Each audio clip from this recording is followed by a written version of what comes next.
आज हम करेंगे लेटर वैदिक पीरियड। कल के लेक्चर की ही कंटिन्यूएशन है।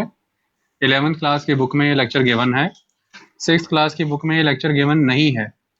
और वैदिक पीरियड के बाद 6th क्लास में सीधा बुद्धिज़्म और जैनिज़्म का चैप्टर आएगा। तो आज हम इसे 11th क्लास की बुक से कवर करते हैं। इसमें क्रॉनिकल्स का कंटेंट भी रहेगा सारा, वो सारा लेक्चर में कवर हो जाएगा। लेटर वैदिक पीरियड तो मोस्टली ये चैप्टर कंपैरेटिव रहेगा। कंपैरेटिव किसके साथ? पीरियड का स्पेलिंग भूल गया मैं। पीरियड पीरियड 1000 से लेकर के 600 BC तक का ये पीरियड है और ये कंपैरेटिव रहेगा वैदिक पीरियड के साथ। चलो इसे समझने की कोशिश करते हैं, ये कौन सा दौर है। देखिए ध्यान से समझिए। कल हमने नदियां देखी हैं और अगर मैं ये इंडिया की बात करता हूँ, तो यहाँ से सतलुज बह रही है। इसके बाद ये यमुना है। सतलुज और यमुना के बीच का ये जो इलाका है, दो नदियों के बीच का इलाका, यहाँ पे कहीं सरस्वती है और यहाँ पर लिखा गया है ऋग्वेद। जब मैं बार बार लिखा कहूंगा तो आप समझेंगे कंपोज किया गया, मतलब यहाँ पे ऋग्वेद के हिम्स कंपोज किए गए हैं। और इस रीजन के सतलुज और यमुना के बीच के जो कल्चरल एस्पेक्ट्स हैं वो हमें ऋग्वेद में नजर आते हैं। इसके बाद सिचुएशन बदलेगी। 1000 BC का टाइम आ चुका है और इस समय में आयरन का एडवेंट होगा, that is advent of iron. अच्छा, ऐसे भी तो हो सकता है जिन्होंने दुनिया में सबसे पहले आयरन का इस्तेमाल किया है तो वो आर्यन है। तो आर्यन आयरन एक जैसा नहीं लगता सुन के, शायद नाम ऐसे भी आ सकता है। अगर ईरान का नाम आयरन से आ सकता है, आयरन का नाम यहाँ से आ सकता है। और iron always directly proportional to the iron, ये बात आपको याद रखनी है। तो मुद्दे की बात ये क्या है, 1000 BC का पीरियड बहुत इंपॉर्टेंट है और इस पीरियड के दौरान आयरन जो है वो इनके हाथ लगेगा, ऐसा लगता है। लेकिन मेजॉरिटी आयरन के यूजेज आपको 800 BC ऑनवर्ड्स ही मिलेंगे।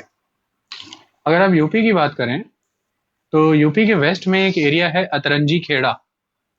अतरंजी खेड़ा की खुदाइयों से, एक्सकवेशन से ऐसा पाया गया है कि 1000 से 800 BC के अराउंड वहां पर आयरन इस्तेमाल किया जाता था।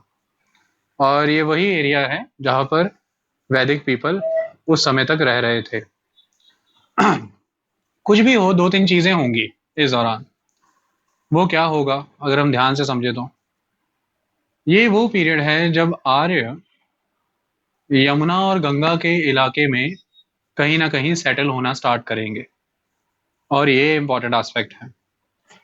ये यमुना थी तो यहीं से गंगा बहती है और यमुना और गंगा यहाँ इलाहाबाद में आके मिलती हैं, इलाहाबाद। और यहीं पर है कौसाम्बी, ये आपको याद रखना है। तो कुल मिलाकर के जब सतलुज और यमुना के बीच में ऋग्वेद का दौर है तो ये दोआब ऋग्वेद के लिए जाना जाता है। इसी तरह से गंगा और यमुना का दोआब लेटर वैद के लिए जाना जाता है। गंगा और यमुना के बीच में लेटर वैदिक पीरियड हुआ है, लेकिन ये ग्रेजुअली होगा, एकदम से नहीं होगा। और किस तरह से होता है उसको समझे थोड़ा सा। सबसे पहले अपर रीजन को एक्वायर किया जाएगा, गंगा यमुना दोआब के अपर रीचेस को, और ग्रेजुअली साउथवर्ड मूव किया जाएगा। और यहाँ पर एक जगह है पांचाल, तो पांचाल के साथ जब कोलैबोरेशन होगा तो साउथवर्ड आएंगे। तो पहले upper region of the Ganga Yamuna Doab, then lower region of the Ganga Yamuna Doab, और फिर आगे बढ़ने का काम होगा। नदियां क्रॉस की जाएंगी और गंगा की ट्रिब्यूटरीज कुछ इस तरह से हिमालय से नीचे उतरती हैं, गंगा, गोमती, घाघरा, गंडक, कोसी। तो गंगा के बाद गोमती है, घाघरा है, ये गंडक है, और फिर ये कोसी है। और हमें ऋग्वैदिक लेटर वैदिक पीरियड में कुछ अलग अलग जगहों का नाम मिलता है। जैसे अगर हम ध्यान से देखें तो जैसे ही गंगा नदी को क्रॉस किया जाएगा तो गंगा नदी को क्रॉस करके गोमती नदी से आगे आया जाएगा तो यहाँ पर सरयू नदी दिखेगी, सरयू। और सरयू नदी और इस एरिया में आपको दिखेगा कौशल, कौशल राम की नगरी अयोध्या, कौशल नरेश हुआ करते थे राम, अयोध्या इसकी राजधानी थी। इसके बाद आगे बढ़ते हैं तो गंडक नदी के ईस्ट में, ये गंडक नदी का ईस्ट का एरिया है, और गंगा नदी के नॉर्थ में, गंडक के ईस्ट में, गंगा के नॉर्थ में ये मिथिला का प्रदेश है, मिथिला, विदेह की नगरी विदेह। और विदेह राजा कौन थे? जनक। जनक किसके पिता हैं? सीता के। और विदेह का राज्य हमें सुनने को मिलेगा। विदेह की कैपिटल मिथिला। तो मिथिला नरेश जनक, सीता पिता जनक, विदेह राजा जनक, ऐसे जिक्र मिलते हैं। तो हो क्या रहा है, अब हम ध्यान से समझें। होने का जिक्र ये है कि 1000 BC से 600 BC के बीच में आपको कौशल सुनने को मिलेगा, आपको विदेह सुनने को मिलेगा, आपको कौशाम्बी सुनने को मिलेगा, ये इंपॉर्टेंट एरियाज हैं। आपको विदर्भ भी सुनने को मिलेगा। और 600 BC ऑनवर्ड्स, अभी 600 BC में बहुत छोटी पोजीशन रखता है, लेकिन 600 BC ऑनवर्ड्स आपको मगध भी सुनने को मिलेगा। मगध जो 600 BC के बाद स्ट्रांग होगा, जब बिंबिसार का टाइम आएगा तो बिंबिसार मगध को कंसोलिडेट करेगा। तो मुद्दे की बात क्या आती है कि जैसे ही 1000 BC का पीरियड स्टार्ट होता है, आर्य ईस्टवर्ड मूव करते हैं और वो गंगा यमुना द्वाब को पहले एक्वायर करते हैं, उसके अपर रीचेस को एक्वायर करते हुए लोअर रीचेस की तरफ जाते हैं, और फिर इसके बाद ईस्टवर्ड मूव करते हैं तो मिडल गैंजेटिक प्लेन को कंट्रोल करते हैं। और ये मिडल गैंजेटिक प्लेन कंट्रोल होना हिस्ट्री की इंपॉर्टेंट एक्टिविटी है। इसी के बाद चेंजेस आ जाएंगे इनकी लाइफस्टाइल में, और उन चेंजेस को अब हमें समझना है। जब हम गंगा यमुना द्वाब के एरिया की बात करते हैं तो हमें वहां से ये पता लगता है कि जो भारत ट्राइब हुआ करती थी, उन्होंने पुरु के साथ ट्रीटी की और कुरु वंश का जन्म होता है। और जो कुरु हुआ करते थे, इनकी खासियत ये है कि कुरु कौन सा इलाका है, अगर हम ध्यान से देखें तो ये कुरुक्षेत्र का इलाका है, कुरुओं का इलाका, कुरुक्षेत्र का इलाका। और ये दिल्ली से ठीक थोड़ा ऊपर का इलाका है। इसके बाद जब पंचाल के साथ इनकी सेटिंग हो जाती है तो राजधानी हस्तिनापुर में बना ली जाती है। और हस्तिनापुर क्या है? यूपी में मेरठ, मेरठ एक इंपॉर्टेंट जगह है। तो इस तरह से कुरु पहले कुरु के साथ मिलते हैं भारता, कुरु बनता है, और फिर कुरु से मिलते हैं पंचाल। तो गंगा यमुना का पूरा द्वाब कंट्रोल होता है, ये इंपॉर्टेंट एक्टिविटी है। और ये पीरियड चल रहा है 1000 से समवेयर अराउंड 800 BC के अराउंड का। और 950 BC वो पीरियड माना गया है जब बाइट होती है भारतास की, और ये भारता बैटल ही बाद में जाके महाभारता कहलाई है, जिसमें कुरुक्षेत्र के, कुरुकुल के, कुरु वंश के 2 क्लैन आपस में लड़ रहे हैं, वो है कौरवा और पांडवा। और वो युद्ध गंगा यमुना द्वाब, ये जो इलाका है, यहीं पर माना जाता है। आई बात समझ में? तो ये एक इंपॉर्टेंट एस्पेक्ट है। तो इस तरह की चीजें अब इस चैप्टर में मिलेंगी, तो हमें समझना क्या है? समझना ये है कि अभी तक ये लोग पेस्टोरलिस्ट हुआ करते थे, पेस्टोरलिस्ट, क्लियर है जी? अब पेस्टोरलिस्ट कौन से थे? सेमी, थोड़ा बहुत एग्रीकल्चर भी कर रहे थे, लेकिन अब सिस्टम चेंज हो जाएगा। अब ये सेटल्ड एग्रीकल्चर करेंगे, इनका ऑक्यूपेशन चेंज हो जाएगा और ये सेटल्ड एग्रीकल्चर करने लग जाएंगे। इसके बाद भी पेस्टोरलिज्म चेंज होकर के एनिमल हस्बेंड्री में कन्वर्ट होगा और चलता ही रहेगा, लेकिन जो मेन एक्टिविटी हो जाएगी वो सेटल्ड एग्रीकल्चर। और वो इसलिए हो पाता है क्योंकि गंगा यमुना द्वाब और मिड गैंजेटिक प्लेन एरिया ये बहुत ही फर्टाइल एरिया माना गया है, और इसी वजह से यहाँ पर अब खेती भी होगी। क्यों ऐसी जरूरतें पैदा हुई और क्यों ये सिस्टम आया, उसको समझे। ऋग्वैदिक पीरियड के दौरान जो आर्य हुआ करते थे, इन्हें हम जन कहते थे, ट्राइब। स्टॉप करना। अगर हम बात करते हैं ऋग्वैदिक पीरियड की, तो ऋग्वैदिक पीरियड में क्या हो रहा था? जन हुआ करता था इंपॉर्टेंट, और वो एक मूविंग ट्राइब हुआ करती थी। लेकिन धीरे धीरे कैटल की वेल्थ इंक्रीज होती है, आप नए नए एरियाज में रेड करते हैं, आपको प्रॉस्पेरिटी मिलती है, वेल्थ एक्यूमुलेट होती है in the form of kettles, तो पॉपुलेशन का ग्रोथ होता है। और जब भी पॉपुलेशन का ग्रोथ होगा, आपको सर्वाइवल के लिए रेगुलर सप्लाई ऑफ फूड चाहिए। ऐसे में आप रेट्स के बेसिस पर या अपने सराउंडिंग ट्राइब्स के साथ किए गए अरेंजमेंट्स के बेसिस पे एक continuous supply of food grains facilitate नहीं करा सकते। ये पहली कंडीशन है। सेकंड एस्पेक्ट, ऐसा लगता है कि आर्यों को जिस मेटल का सबसे पहले यूज़ पता था वो आयस था, कॉपर। और अगर हम देखें तो ऋग्वैदिक पीरियड में जो रीजन हम पेंटेड ग्रे वेयर मानते हैं, उस पेंटेड ग्रे वेयर रीजन से हमें कॉपर के वेपन्स मिले हैं, जैसे सॉकेटेड एक्सेस, जैसे अमरेंद्र बाहुबली रखता है बाहुबली मूवी में हर बार मारने के लिए। जैसे ब्रॉन्ज के डॉक्स मिले हैं, स्वर्ड्स मिली हैं। इनसे ऐसा लगता है कि जैसे खेतड़ी से कॉपर मंगाते थे, कॉपर यूज़ करते थे, तो कॉपर और ब्रॉन्ज के बेसिस पर 35 से 67 सेंटीमीटर वाला ये जो रीजन है, इस रीजन में फॉरेस्ट क्लियर करना इजी था। और हमने तब देखा कि पेस्टोरलिज्म के साथ साथ एक एग्रीकल्चरिस्ट सोसाइटी का भी फेज आया और एग्रीकल्चरिस्ट ये बने। लेकिन अब डिमांड्स बदल चुकी हैं, पॉपुलेशन बढ़ चुकी है, और जो एक सिंपल प्रिमिटिव सोसाइटी थी, उस सोसाइटी में जो हायरार्की थी, किंग, प्रीस्ट, सेनानी, इस सोसाइटी में पोजीशंस कंसंट्रेट होने लगी। किंग की अब अपनी एक पोजीशन हो चुकी है due to the continuous raids, due to the strength, due to the bravery, वो एक पोजीशन होल्ड कर गया है।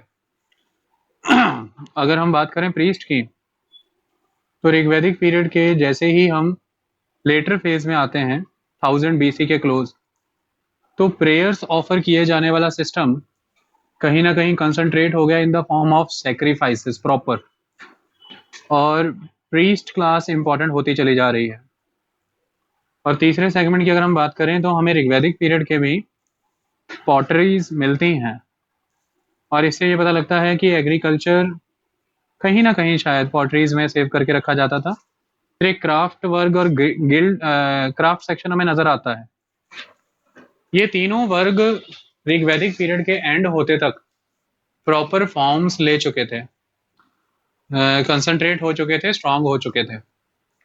तो अब अल्टीमेट एस्पेक्ट ये है कि बढ़ी हुई पॉपुलेशन, सोसाइटी में एक वेल ऑर्गेनाइज्ड स्ट्रक्चर, जैसे ब्राह्मणों का, राजनों का और वैश्यों का, ये सारे ट्रेड्स हमें 1000 BC के अराउंड कहीं ना कहीं कंसंट्रेट होते नजर आए। सेकेंड एस्पेक्ट ये है कि इस समय में ऐसा लगता है कि आयरन का यूजेज इन्होंने समझा और इन्हें आयरन मिला, तो इसे भी एडवेंट ऑफ आयरन का पीरियड कहते हैं। आयरन को इन्होंने बेटर वे में यूज़ किया, जैसे टूल्स के लिए, वेपन्स के लिए। हमें उस लेवल पर आयरन के टूल्स रिकवर नहीं होते हैं, वेपन्स भी रिकवर नहीं होते हैं, लेकिन वेदों में जिक्र बार बार आता है, और इसे श्याम आयस कहा गया है या कृष्ण आयस कहा गया है, क्योंकि श्याम या कृष्ण काले, तो ब्लैक मेटल इसे बोला गया है। लेकिन इसके आर्कोलॉजिकल एविडेंसेस उस लेवल पे नहीं मिलते हैं। इसके 2-3 रीजंस हो सकते हैं कि मेटल का जिक्र बहुत भारी है, लेकिन उस मेटल में वो जो आयरन है, उस आयरन का यूज उतना स्ट्रॉन्ग नजर नहीं आता। उसके रीजंस हो सकते हैं। सबसे पहला रीजन ये हो सकता है कि गंगा के दोआब में आयरन मिलेगा कहाँ से, क्योंकि गंगा के दोआब का एरिया है, वहाँ पे आयरन माइनिंग तो होगी नहीं।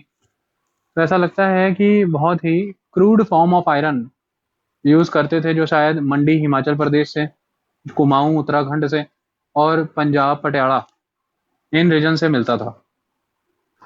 इसकी उस लेवल पर स्ट्रेंथ नहीं होती थी इस आयरन की कि ये उतने बड़े पैमाने पर वेपन्स में या फिर उस लेवल पर टूल्स की फॉर्म में कन्वर्ट किया जा सके। दूसरा, ऐसा लगता है कि आर्यों के पास उतनी टेक्नोलॉजी भी नहीं थी सोफिस्टिकेटेड कि वो आयरन का इतना बेटर वे में यूटिलाइजेशन कर सकें।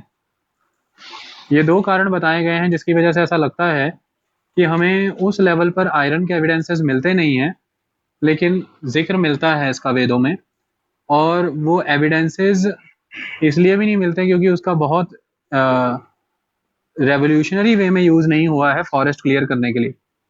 फॉरेस्ट क्लियरिंग का प्रोसेस बहुत ही ग्रेजुअल रहा, लेकिन ये बात माननी होगी कि मेटल और ब्रॉन्ज, कॉपर और ब्रॉन्ज के बाद आर्यंस को कहीं ना कहीं आयरन से सफलता मिली है ईस्टवर्ड मूव करने के लिए। तो अगर बात करते हैं वेदों की, तो वेदों में एक वेद है यजुर्वेद, और यजुर्वेद का एक आगे बुक है ब्राह्मण book, that is Shatapatha Brahmana. तो शतपथ ब्राह्मण में एक कहानी है विदेह माधव की। अब ऐसा कहते हैं कि विदेह माधव जो है उसके मुख में अग्नि है, और वो अग्नि उसके माउथ से नीचे गिरती है और वो ईस्टवर्ड चलना शुरू होती है और जाके रुक जाती है सदानीरा नदी। सदानीर सारा साल बहने वाली नदी, जिसको गंडक कहा गया है। तो गंडक नदी के किनारे जाके वो रुक गई, क्योंकि नदी थोड़ी ना पार करेगी। फिर उसके पीछे पीछे उस अग्नि का चीफ आ रहा था, वो था विदेह माधव, और विदेह माधव ने उस अग्नि को नदी पार करने के लिए फैसिलिटेट किया। अग्नि ने नदी पार की है, और नदी पार करते ही गंडक, फिर विदेह माधव ने विदेह की स्थापना की है। तो विदेह गंडक नदी के ईस्ट में मिलता है, तो विदेह का जिक्र मिलता है इस पीरियड में। तो ऐसा लगता है कि आग से जंगल, पहले लोहे से जंगल काटे गए और फिर आग से जंगलों को जलाया गया। और विदेह माधव की कहानी में इन दोनों चीज़ों की क्लैरिटी होती है कि नदी को क्रॉस किया गया है और विदेह स्थापित इसी तरह से हुआ है। तो ये सारे कारणों को अगर समझिए तो 1000 से 600 BC वो पीरियड है जिस पीरियड के दौरान लेटर वेद लिखे जाएंगे। और इन लेटर वेद में सबसे पहले आप मान लीजिए कि साम वेद की बारी आती है। अभी तक आप जब ऋग्वेद की बात करते थे तो ऋग्वेद में जो फेवरेट गॉड हैं, जो नेचर को आपने पर्सोनिफाई कर दिया, रिवर को, वाटर को, विंड को, माउंटेन्स को, एवरीथिंग, आप उन्हें प्रेयर्स ऑफर्स करते हैं, उनकी प्रेज करते हैं। बड़े पैमाने पर स्टोरीज भी हैं, पोएम्स हैं और हिम्स हैं। इसके अलावा जो हीरोज हैं उन हीरोज की प्रेज में भी बातें लिखी गई हैं, जो बाद में जाके महाभारत रामायण बने। तो इस पीरियड में क्या होता है कि वो जो प्रेयर्स थी, उन प्रेयर्स को अब प्रॉपर एक ट्यून प्रोवाइड की गई है, प्रॉपर एक लय दी गई है, और एक प्रॉपर कोडिफाइड सिस्टम प्रोवाइड किया गया है जिस बेसिस पर वो प्रेयर्स गाई जाएंगी। यानी कि वर्ड के साथ मैजिकल टेक्निक्स जोड़ दी गई हैं और प्रेयर्स बहुत ही मैजिकल हो गई हैं। वर्ड्स का यूजेज बहुत ही स्ट्रांग हो गया है, हाई लेवल पर फोकस फनेटिक्स पे आ चुका है। जो रिदमिक नोट्स हैं they are very important right now, और ये सब होता है साम वेद में। तो साम वेद इन जो हिम्स हैं इनके गायन से जुड़ा हुआ है, साम वेद रिलेटेड विद द म्यूजिक, और ये बहुत टिपिकल है। तो ये सिर्फ इसी से कनेक्टेड है। उन्हीं अर्ली प्लेयर्स को फाइन ट्यून, मतलब कैसे किया जाए, प्रॉपर म्यूजिकल कनोटेशंस के साथ कैसे गाया जाए और कैसे वर्ड के मैजिक्स को यूटिलाइज किया जाए, ये इसमें किया गया है। इसके बाद आता है यजुर्वेद। अगर हम यजुर्वेद की बात करें तो यजुर्वेद में ये मंत्र तो गाने ही हैं, मंत्रों के साथ साथ साइमल्टेनियसली रिचुअल्स भी चलेंगे। तो उन रिचुअल्स का जिक्र आता है कि एक तरफ आप मंत्र उच्चारण कर रहे हैं, एक है केवल मंत्रों का उच्चारण करना। आप हिंदुओं की शादी देखना, उसमें जब लड़का लड़की का फेरे होने होते हैं सुबह, उसके पहले पंडित बैठ के मंत्र उच्चारण करेंगे केवल, और काफी देर तक ये चलता रहेगा। लेकिन इसके बाद एक समय आ रहा है कि एक पंडित बैठा है ब्राह्मण मंडप के अग्नि के किनारे, वो मंत्र भी उच्चारण कर रहा है और साथ साथ विधि भी कर रहा है, विधि, रिचुअल्स। तो मंत्रों के साथ विधियां आ जाना, ये रिचुअल्स आ जाते हैं किसमें, यजुर्वेद में।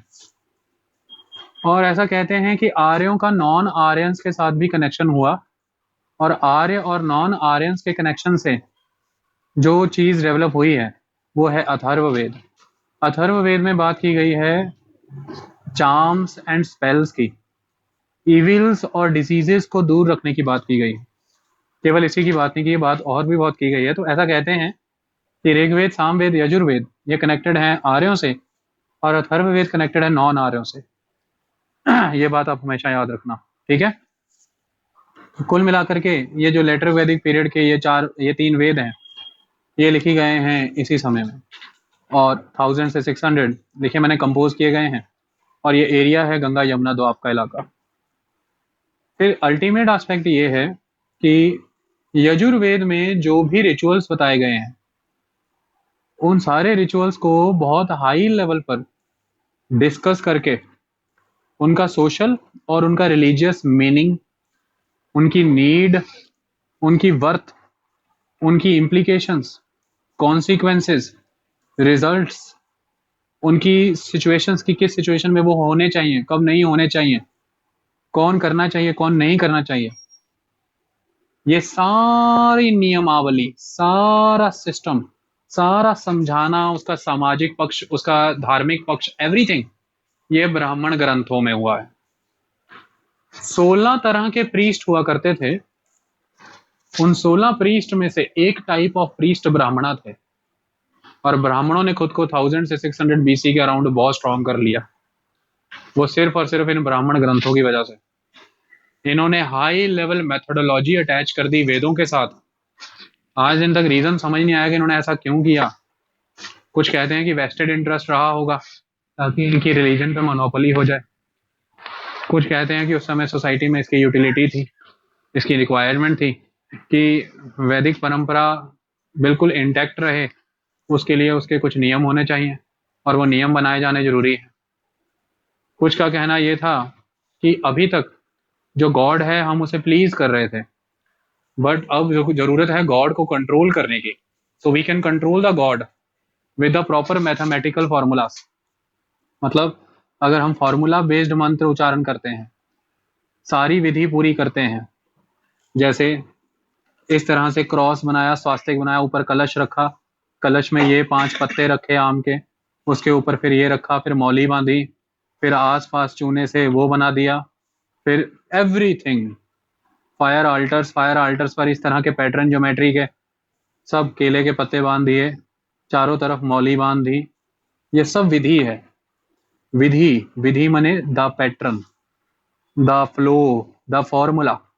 तो सब कुछ फॉर्मूला बेस्ड हो अगर, तो वो जिसके लिए हम ये कर रहे हैं वो एग्जैक्ट वही बिहेव करेगा जैसा हम चाह रहे हैं। That was mind blowing concept. तो इससे ये हो जाता है कि जो विधिवत यज्ञ संपन्न कराएगा, फॉर्मूला बेस्ड कंप्लीट यज्ञ पूरा कराएगा, वह है ब्राह्मणा। और अगर एक बारी विधिवत यज्ञ हो गया तो पूर्ण रूप से वो होगा जो हमने किया यज्ञ की में, तो ब्राह्मणा के कंट्रोल में है गॉड। तो ब्राह्मणा मैसेंजर है, एक तरह का इंटरमीडिएट है। अग्नि रिप्लेस हो गया, देखो इंटरमीडिएट कौन हो गया, ब्राह्मणा। ब्राह्मण इंटरमीडिएट हो गया किसके बीच में, मैन एंड गॉड के बीच में। तो ब्राह्मणा प्रोमिनेंट हो जाएगा और मोनोपोलाइज हो जाएगा। अब पत्नी पति के साथ बैठ के यज्ञ नहीं करेगी, अब ब्राह्मण पति के साथ बैठ के यज्ञ करेगा और पत्नी पीछे चली जाएगी बैक फुट पे, और ब्राह्मण प्रीस्ट इंपॉर्टेंट हो जाएगा। इतनी बात समझ में आई? तो अब हम सारी चीजों को समझते हैं, अंडरस्टैंड करते हैं और फिर आगे बढ़ते हैं। ऋग्वैदिक पीरियड की पॉलिटिकल लाइफ को समझते हैं। और पॉलिटिकल लाइफ में शुरुआत हमेशा एडमिनिस्ट्रेशन से होनी चाहिए, और एडमिनिस्ट्रेशन में जिक्र किंग का करते हैं। देखिए जिस तरह से आज मेरा फ्लो रहेगा, ऑलवेज हिस्ट्री को ऐसे ही टैकल करना। जो दोपहर वाली रिकॉर्डिंग भेजूंगा उसमें बताया भी है सारा फॉर्मेट कि हिस्ट्री कैसे पढ़नी है। अगर मैं बात करता हूं किंग की, I am talking about the polity of the later Vedic period and I am talking about the king. सबसे इंपॉर्टेंट एस्पेक्ट ये है कि इस लेटर वैदिक पीरियड में आकर के at the cost of the common section, at the cost of the Vysya, king बहुत strong हो गया है। उसके कई सारे रीजंस हैं। जैसे सबसे पहले रीजन की हम बात करें, पिछले 500 साल तक, 1500 से 1000 तक किंग्स रेड करते रहे, किंग्स कैटल को प्रोटेक्ट करते रहे। इन सारी चीजों में एक तो बूटी है जो रेड करके मिलती है। बूटी का एक अच्छा खासा शेयर किंग के पास रहता है। इसके अलावा बड़े पैमाने पर किंग को बलि भी दी जाती है। लोग अपनी इच्छा से ट्रिब्यूट्स देते हैं। ये दो चीजें एक्यूमुलेट हो रही हैं किंग के पास, और किंग धीरे धीरे वेल्दी और स्ट्रांग हो रहा है। किंग का इन्फ्लुएंस बढ़ता चला जा रहा है, दैट इज इंपॉर्टेंट। और ऊपर से सोसाइटी भी पैट्रियार्कल है। धीरे धीरे समय बदलेगा, इस एक्यूमुलेटेड वेल्थ और अदर एस्पेक्ट्स की वजह से चीजें चेंज होंगी। वो कैसे?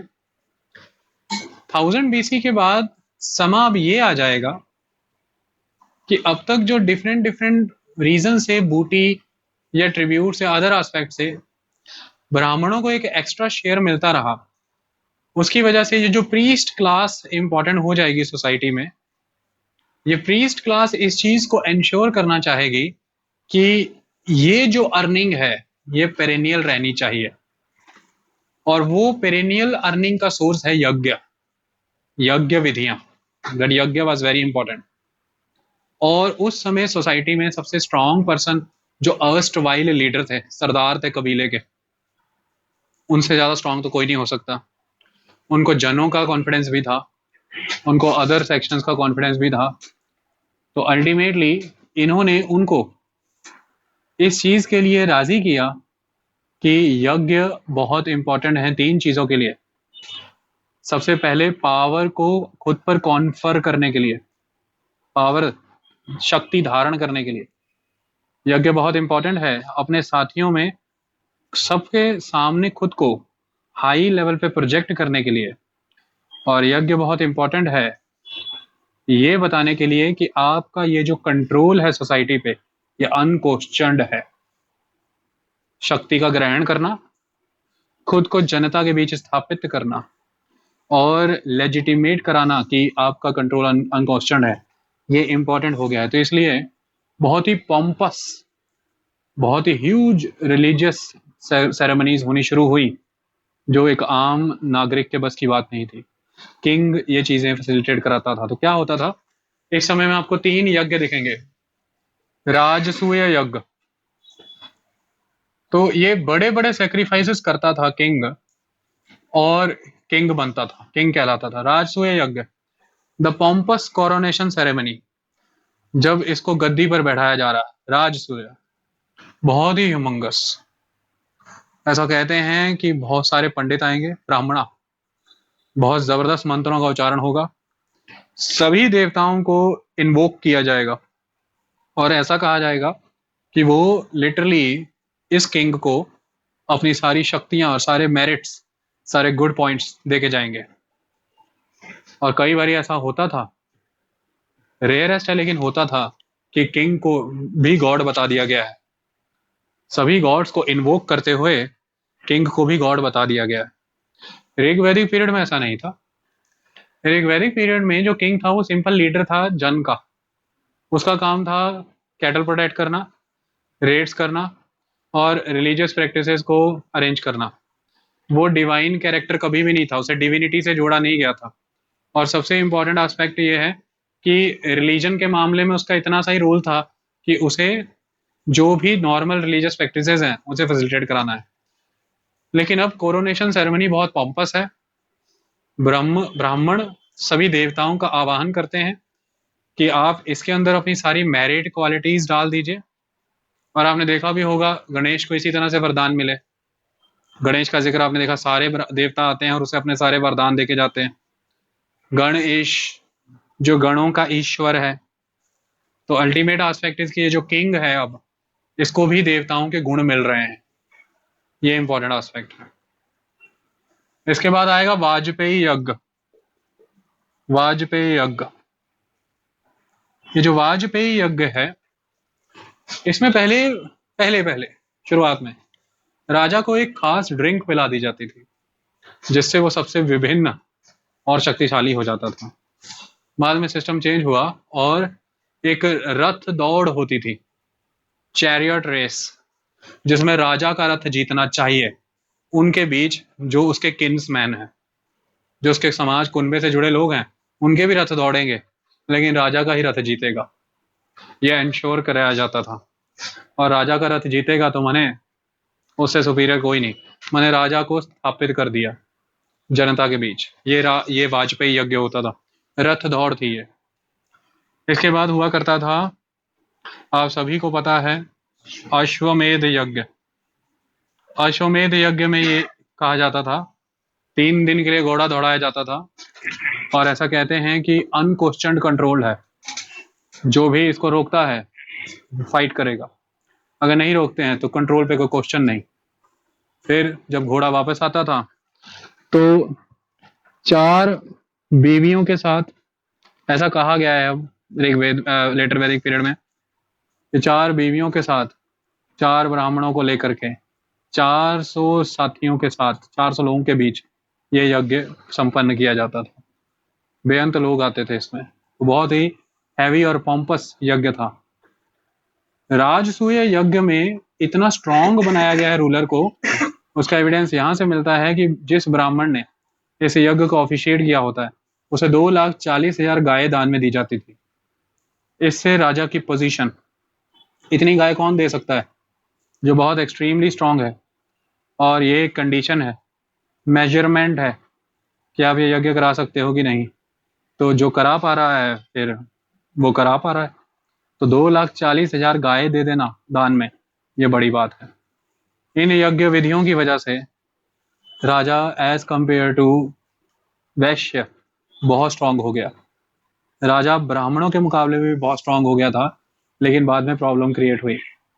राजा और ब्राह्मणों के बीच में अक्सर ये प्रॉब्लम रहती थी कि who is more strong, who is more powerful. कई बार ये ऐसा लगता है कि ब्राह्मण राजा की अथॉरिटी को स्वीकार नहीं करता, और अक्सर ये महसूस होता है कि राजा हमेशा इस जद्दोजहद में है कि मैं किंग तो हूँ, लेकिन ब्राह्मणा का पोजीशन सुपीरियर है। दोनों के बीच में ये फाइट रही है, ऐसा फील होता है। लेकिन इस बात के प्रमाण मिलते हैं कि एक पॉइंट पे आकर के दोनों ने समझौता किया, और दोनों ने ये डिसाइड किया कि सोशली ब्राह्मणा सुपीरियर होंगे, लेकिन पॉलिटिकली क्षत्रिय और राजा सुपीरियर होगा। और ये दोनों ही साथ रहेंगे हमेशा, जब भी बात किसकी आएगी, वैश्य और शूद्र। ये डील हो गई इनके बीच, और ये हमेशा के लिए बनी रही। आज भी देख लेना आप, intellectual section the media and the political section the government, दोनों में हाथ मिल जाए तो फिर क्या ही बात है, बल्ले बल्ले। फिर वैश्य मुंह उठा के देखते रहते हैं। तो ये डील उस टाइम पर हुई, ये एक एस्पेक्ट है। इन यज्ञों की मदद से राजा इस तरह से मजबूत हुआ। सेकंड, ऋग्वैदिक पीरियड में राजा जन का रूलर था, अभी राजा जनपद का रूलर है। अभी वो जो जन थे, वो जो ट्राइब थी, वो किसी ना किसी लैंड पे सेटल हो चुके हैं। और शुरुआती दौर में, ऋग्वैदिक पीरियड में, जिस जिस एरिया को इन जनों ने एक्वायर किया था, लेटर वैदिक पीरियड में वो एरिया उन्हीं जनों के नाम से जाने जाने लगे। जैसे एक समय में पांचाल एरिया पांचाल ट्राइब के द्वारा ही एक्वायर्ड था, कुरु ट्राइब के द्वारा एक्वायर्ड था, लेकिन with the passage of time Panchal एक लैंड का नाम है, एक टेरिटरी का नाम है, ये अब ट्राइब का नाम नहीं है। यहाँ पे ट्राइब अब कोई भी हो सकती है, जो भी ट्राइब है वो उस जोग्राफिकल नेम से जानी जाएगी। तो इस तरह से moving tribes permanent settled land में कन्वर्ट होने लग गई, और जनपद बन गए, और राजा अब जनपद का रूलर था। तो उसके पास सोर्सेज ज़्यादा हो जाते हैं पहले के कंपैरिजन में, और क्योंकि अब वेल्थ का सोर्स पेरेनियल है, क्योंकि एग्रीकल्चर है, और एग्रीकल्चर होना शुरू होगा। ऐसा पाया जाता है लेटर वैदिक पीरियड के लेटर फेजेस में, जैसे बात 1000 से 600 बीसी की हो रही है, तो जब हम 600 बीसी के क्लोज आते हैं तो ऐसा लगता है कि जैसे एक रेगुलर टैक्स कलेक्शन सिस्टम आ गया था, क्योंकि हमें कुछ ऑफिसर्स के नाम सुनने को मिलते हैं। लेकिन अभी भी इम्पोर्टेंट एस्पेक्ट भाग है, ट्रिब्यूट है, और बड़े पैमाने पर ट्रिब्यूट ऑफर किया जाता है उन राजाओं के द्वारा जो अश्वमेध यज्ञ में हारे हैं, प्रजा के द्वारा जिनको प्रोटेक्शन दी जा रही है। ये इम्पोर्टेंट एक्टिविटी है। लेकिन एक टैक्स कलेक्शन मैकेनिज्म दिखता है और ये तभी दिख सकता है अगर एग्रीकल्चर सोसाइटी प्रोडक्शन कर रही है। तो एक वेल सेटेड एग्रीकल्चर सोसाइटी है, राजा अब एक लैंड को कंट्रोल करता है, लेकिन कहीं पर भी ऐसे प्रमाण नहीं पाए जाते कि राजा का रॉयल लैंड है वो। राजा उस लैंड का कस्टडियन है, इस बात को ध्यान में समझ के चलना है, ठीक है।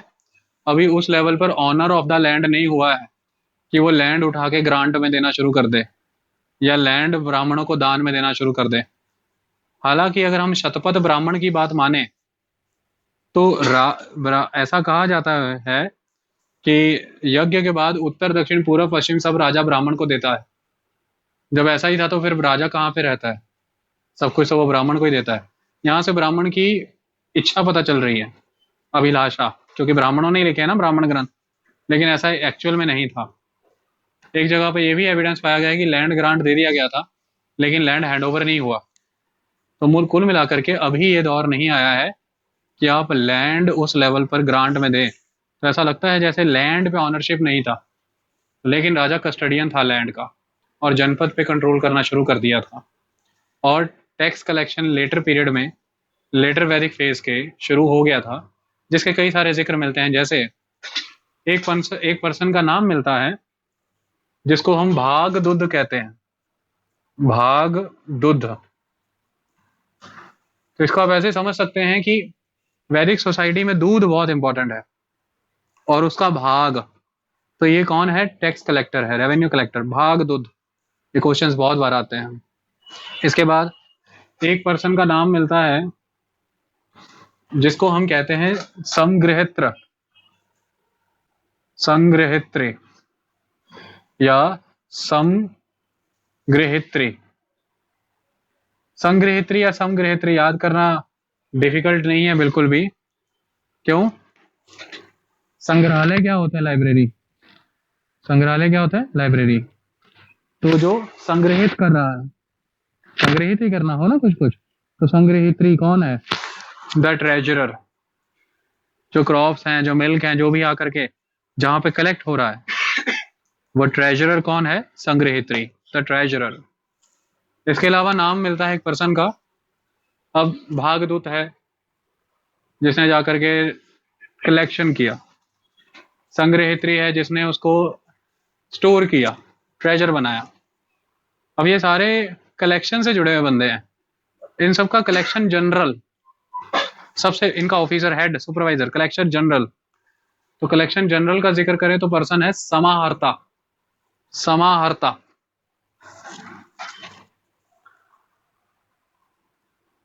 समाहर्ता, इसको कैसे याद करना है?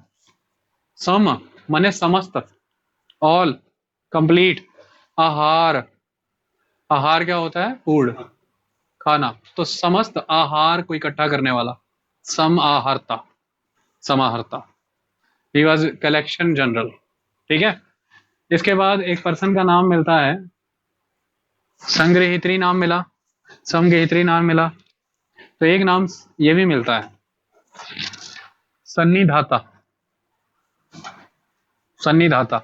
ये भी ट्रेजर है, ये भी ट्रेजरर है, सन्निध धाता, ठीक है। मतलब सनिधि, 9 निधि 12 सिद्धि। सुनिए लाइन कि 9 निधि 12 सिद्धि हो जाए। तो निधि, निधि क्या है? ट्रेजर। निधि क्या होती है? ट्रेजर।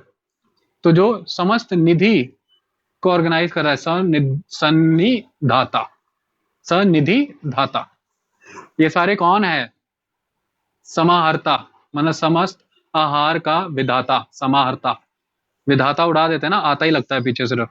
फिर सन्निधाता मतलब समस्त निधि का विधाता, सन्निधाता, समाहर्ता। ये नाम याद रखना है, ठीक है।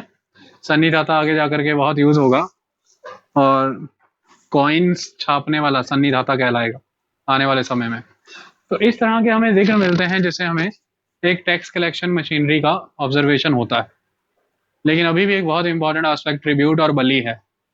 ट्रिब्यूट अभी दिए जाते हैं हाई लेवल पर, और 600 बीसी के बाद 500 बीसी के अराउंड भारत में 600 टू 500 बीसी एक proper 1/6 revenue collection system execute होगा, जब आप प्रॉपर क्रॉप का 1/6 प्रोड्यूस की फॉर्म में लेते हैं। क्लियर है बात? किंग के बारे में इतनी बात क्लियर। एडमिनिस्ट्रेशन में हमने किंग को पढ़ा, किंग की पावर ऑफ पोजीशन को पढ़ा, हमने देखा किंग कैसे टैक्स अकोमुलेट कर सकता है, हमने देखा पॉम्पस सेरेमनीज करता है, ये सारी चीजें कर रहा है तो ऑल पावरफुल है। धीरे धीरे ये जो किंग है ये खा जाएगा किसकी ताकतें? असेंबलीज। अब जो असेंबलीज हैं वो रिडंडेंट होनी शुरू हो जाएंगी। जो असेंबलीज ऋग्वैदिक पीरियड में बहुत स्ट्रांग थी अब वो वीक पड़नी शुरू हो जाएंगी। वाई? असेंबलीज के मेंबर चेंज होने शुरू हो जाएंगे। जैसे सभा और विदत जिसमें वुमेन को पार्टिसिपेशन की पूरी परमिशन थी, वुमेन वहां से साइड कर दी जाएगी और विदत तो खत्म ही कर दी गई। जो असेंबली ऑफ ऑल मेन थी, विदत का एंड हो जाता है कहीं ना कहीं। सभा समिति है लेकिन इसको कंट्रोल कर लेंगे पावरफुल व्यापारी और नोबलमैन। पावरफुल व्यापारी और नोबलमैन। आम जनता इससे पिछड़ जाएगी, पहली बात तो इनका पर्पस लूज हो जाएगा। ये उस लेवल पर अब डेमोक्रेटिक कैरेक्टर बरकरार नहीं रख पाएंगी। जब भी राजा स्ट्रांग होगा तब भी इस तरह की असेंबली तो वीक होंगी होंगी, ये तो क्लियर सी बात है। दूसरी बात, पहले जन हुआ करता था, अब ट्राइब की तरह आगे बढ़ते थे। बड़ा आसान रहता था कि ट्राइब के अलग अलग खेमे हैं, हर खेमे से बात पूछ लेना, विचार कर लेना। अब आप जनपद के राजा हैं, जनपद का आकार बहुत बड़ा होता है। तब स्कूटर, बाइक, मोटरसाइकिल, ट्रेन भी नहीं थी। अब कोई सभा समिति में पार्टिसिपेट करने कैसे आएगा? Not at all possible. तो जैसे जैसे जनपद का आकार बढ़ता चला गया, सभा और समिति में लोगों की दिलचस्पी कम होती चली गई, लोग उसमें पार्टिसिपेट ही नहीं कर पाए। ये दूसरी बात। पहले वाली सोसाइटी इगैलिटेरियन थी, ऋग्वैदिक society. Distribution of resources almost equity के बेसिस पर था। लेकिन अब ऐसा नहीं है। अब एक वर्ग है जो भोग करता है, कलेक्टर है, और एक वर्ग प्रॉपर है जो प्रोड्यूस करता है, वैश्य। तो वैश्य वर्ग का काम है एग्रीकल्चर, कैटल रियरिंग, क्राफ्टमैनशिप। तो वो अब फुली ऑक्यूपाइड है अपने वर्क में, क्योंकि जनपद बढ़ रहा है, चीजों की डिमांड बड़े लेवल पर है, प्रोडक्शन करना है। क्योंकि अब पेस्टोरलिस्ट सोसाइटी वेले नहीं, अब जनपद सोसाइटी है, अब आप सेटल्ड लाइफ में है। अब आपके दिमाग में ये आता है कि मुझे भी मैक्सिमम अर्निंग करके वेल्थ एकुमुलेट करना है। तो इसकी वजह से इंटरेस्ट भी लूज हो गया किस में जाने का? इन चीजों में जाने आने का। सेम आज आप शहरों में, गांव में देख लें, शहरों में कॉरपोरेशन और कितनी के सफल है, आप गांव की पंचायतें देख लें, पंचायतों में भी अंतर देख लें, विकसित गांव की पंचायतें और अविकसित गांव की पंचायतें। वेलापन जब खत्म होगा तो पार्टिसिपेशन कम हो जाएगा। आई बात समझ में? तो इस वजह से असेंबलीज अपना पर्पस लूज करती चली गई और ये बहुत इंपॉर्टेंट एक्टिविटी थी। तो ये दूसरी चेंज है पॉलिटिक्स में। तीसरा बहुत बड़ा चेंज, जो राजा हुआ करता था, अब तक जो लोग ऋग्वैदिक पीरियड में उसके साथ चले हमेशा, जैसे जो उसका वारलॉर्ड हुआ करता था, सेनानी, जो ग्रामीणी हुआ करता था, जो पुरोहित हुआ करता था।